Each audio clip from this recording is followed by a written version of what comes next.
ডিসকাশনটা করতে চাই সেখানে কয়েকটা পার্ট রয়েছে। আজকে সকাল সকাল আপনারা দেখেছেন যে তথ্য সম্প্রচার মন্ত্রণালয় স্ট্রেট কাট বলে দিয়েছে, টাইম আউট করে দিয়েছে ইনফ্যাক্ট, কারণ যেহেতু এখনো ওই টাইমিংটা আসেনি কবে আইপিএল সম্প্রচারিত হবে, তার আগেই আইপিএল কে আউট করে দিয়েছে। বাংলাদেশের কোনো গণমাধ্যমে আইপিএল সংক্রান্ত অনুষ্ঠান কোনো কিছুই প্রচার করা হবে না।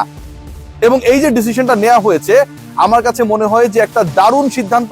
বাংলাদেশ ক্রিকেট বোর্ডের সাথে, বাংলাদেশের ক্রিকেটার মুস্তাফিজের সাথে যেই ইনজাস্টিস এনশিওর করেছিল ভারতীয় ক্রিকেট বোর্ড, তাদের দেশের সরকার, কেকেআর, সেটার একটা বড় জবাব ঘটনা ঘটার 48 ঘন্টার মধ্যে বাংলাদেশ সরকার দিতে পেরেছে। সেকেন্ড ইম্পর্টেন্ট পয়েন্ট সেটা হচ্ছে বাংলাদেশ বিশ্বকাপে অ্যাটেন্ড করবে কি করবে না, অনেকগুলো বিকল্প নিয়ে আলোচনা করা হচ্ছে। নাম্বার ওয়ান পয়েন্ট সেটা হচ্ছে এই সিদ্ধান্ত কখন আসবে, এর উত্তরটা হচ্ছে আশা করা যাচ্ছে যে আগামী 24 থেকে 36 ঘন্টার মধ্যে আমরা জানতে পারবো বাংলাদেশের আপকামিং টি20 ওয়ার্ল্ড কাপের ফিউচারের ব্যাপারে আইসিসি কি সিদ্ধান্ত নিয়েছে। পয়েন্ট নাম্বার 2, বাংলাদেশ কি আসলেই এই টুর্নামেন্ট থেকে রুলড আউট হয়ে যেতে পারে? তাদের এগেনস্টে যে দলগুলো খেলা রয়েছে সেই দলগুলো কি ফুল পয়েন্ট পেয়ে যাবে এবং বাংলাদেশ কোনো পয়েন্ট পাবে না, এরকম কোনো হিসাব নিকাশ চলছে? ভারতীয় ক্রিকেট বোর্ড বাংলাদেশকে কনভিন্স করে যেভাবেই হোক বাংলাদেশ যেন গিয়ে খেলে এরকম কোন স্টান্সে যাবে, নাকি সত্যি সত্যি বিকল্প ভেন্যুতে বাংলাদেশের বিশ্বকাপ ম্যাচেস গুলো অনুষ্ঠিত হবে? আমি পয়েন্ট নাম্বার 3 নিয়ে একটু বলতে চাই যে ইন্ডিয়ান ক্রিকেট বোর্ড বিসিবি কে কনভিন্স করলো, বিসিবি চলে গেল। এই যে বাংলাদেশ ক্রিকেট বোর্ডের 5টা টেন্ডেন্সি বা নীতি নিয়ে মোটামুটি আমরা একটু আলোচনা করছি যে এরকমটা ঘটলেও ঘটতে পারে। এটা যদি ঘটে আর বাংলাদেশ ক্রিকেট বোর্ড যদি সেটা মেনে নেয় তো চাটাচাটি বলতে পারি আমরা, তাই না? বাংলাদেশ ক্রিকেট বোর্ড এটা করবে না। বাংলাদেশ ক্রিকেট বোর্ড এই চাটাচাটির কর্মকাণ্ডে যাবে না এই কারণে যে আমিনুল ইসলাম বুলবুল এবং তার সভাসদের যে তিনি ছাড়া 24 জন পরিচালক রয়েছেন, বাংলাদেশ ক্রিকেট বোর্ডের ইনিশিয়াল যে স্ট্যান্সটা ছিল মুস্তাফিজকে বহিষ্কার করা, বাদ দিয়ে দেওয়ার পরে সেই স্ট্যান্স থেকে হুট করে তারা করা অবস্থানে চলে গেছেন only because of the sports adviser mister Asif Nazrul. Bangladesh সরকারের কড়া অবস্থানের কারণে আমরা যারা বিসিবি কে বাহবা দিচ্ছি, এই বাংলাদেশ ক্রিকেট বোর্ড ওই বাহবাটা পাইতেছে। শুরুর দিকে ক্রিকেট বোর্ডের সিচুয়েশনটা এমন ছিল, ওই সংবাদ সম্মেলনে আমিও ছিলাম, সিলেটের মাটিতেই যে প্রোগ্রামটা হচ্ছিল আঞ্চলিক ক্রিকেট কাঠামো, আমিনুল ইসলাম বুলবুল এর বাইরে কোনো প্রশ্ন নেবেন না, অথচ সকাল বেলায় বাংলাদেশে রিক্টার স্কেলে 8 মাত্রার একটা ভূমিকম্প হয়ে গেছে, মুস্তাফিজকে বাদ দিয়ে দেওয়া হয়েছে। জোর করেই অনেকটা প্রশ্ন করা হচ্ছিল, তারপরে তিনি উত্তরগুলো দিয়েছেন। সেই ক্রিকেট বোর্ড এতটা, যে ক্রিকেট বোর্ড বাঁকা ছিল সেই ক্রিকেট বোর্ড এরকম সোজা হয়ে গেল কেন হলো? আসিফ নজরুল, রিজওয়ানা হাসান, মোস্তফা সরোয়ার ফারুকী, এই যে 3 জন উপদেষ্টার কথা বললাম, তাদের অবস্থানটা খুবই স্পেসিফিক ছিল। 72 ঘন্টা ময়েশ্চার লক সমৃদ্ধ লিলি বডি ওয়াশ, শিয়া বাটারের গুডনেস স্কিন রিপেয়ার করে রাখে সফট ও গ্লোয়িং। মুস্তাফিজ মানে বাংলাদেশ, মুস্তাফিজ মানে আমরা, মুস্তাফিজ মানে 18 কোটি বাংলাদেশি বাঙালি, এবং মুস্তাফিজ মানে বাংলাদেশ সরকার, রাষ্ট্র। সো মুস্তাফিজুর রহমানকে যখন আপনি এভাবে বাদ দিয়ে দেবেন, পুরো বাংলাদেশকে ইনসাল্ট করবেন, ডিগনিটিতে আঘাত করবেন, সেই জায়গায় বাংলাদেশ খেলবে না। এই অবস্থানের কারণে বিসিবির অবস্থানটা শক্ত হয়েছে। সো বিসিসিআই যদি কনভিন্সও করে ভেন্যু বদলে যে কলকাতায় খেলা হবে না, টেনশন করেন না, আপনাদের খেলা আমরা মেঘালয়ে পাঠিয়ে দিচ্ছি, কথার কথা বলছি, বিসিবি এটা তো মানবে না, কারণ সরকার স্ট্যান্স দিয়ে দিয়েছে। তাহলে কি হবে? Walk over? I don't think so. সেই জায়গায় যাচ্ছে না। কেন যাবে না? দেখুন, বাংলাদেশে যে 4টা ম্যাচ রয়েছে সেই 4টা ম্যাচ কার কার এগেনস্টে রয়েছে? নেপালের এগেনস্টে। নেপালও এখন ক্রিকেটের বড় টিম হয়ে গেছে, ওয়েস্ট ইন্ডিজকে তারা হারিয়েছে টি20তে, ওয়েস্ট ইন্ডিজের বিপক্ষে রয়েছে, ইংল্যান্ডের বিপক্ষে রয়েছে। এই যে দলগুলোর বিপক্ষে বাংলাদেশে খেলা রয়েছে, বাংলাদেশের দর্শকরা শুধু এই দলগুলোর বিপক্ষে বাংলাদেশে খেলা দেখবে ব্যাপারটা এরকমটা না।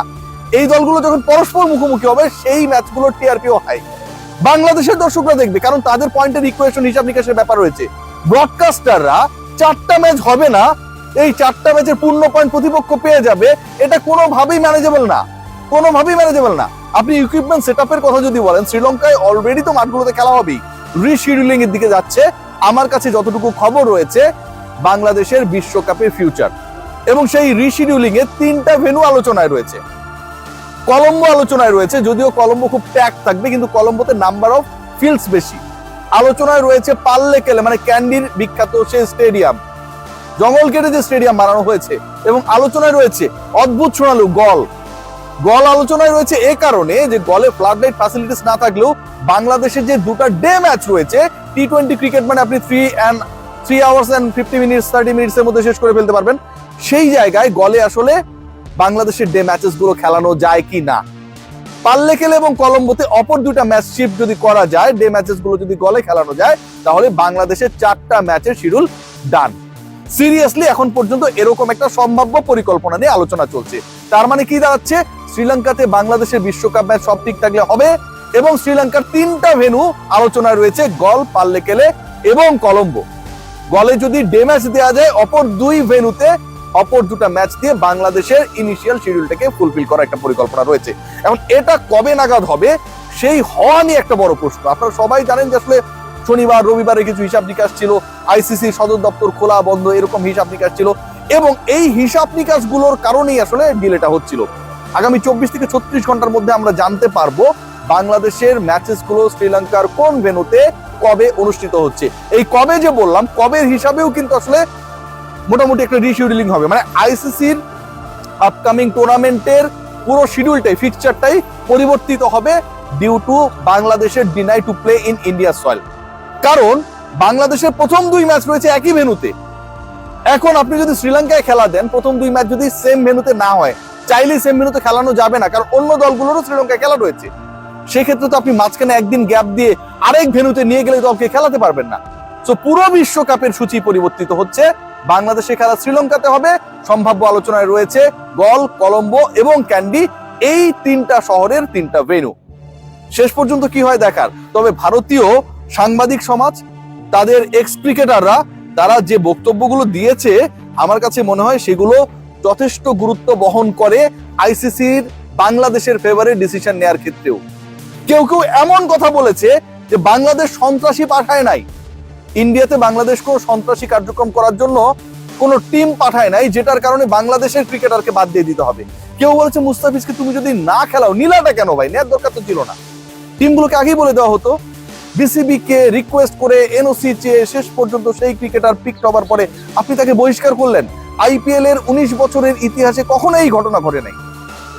কেউ কেউ বলছেন আলটিমেটলি যে ঘটনাটা ঘটে গেছে, এটা ওভারকাম করার জন্য বাংলাদেশের ম্যাচেস গুলো শিফট করাটা আইসিসি, বিসিসিআই সবার জন্য কিছুটা হলেও ইমেজ সংকটের যে সিচুয়েশনটা ক্রিয়েট হয়েছে সেটাকে কিছুটা হলেও একটা প্রলেপ দেবে।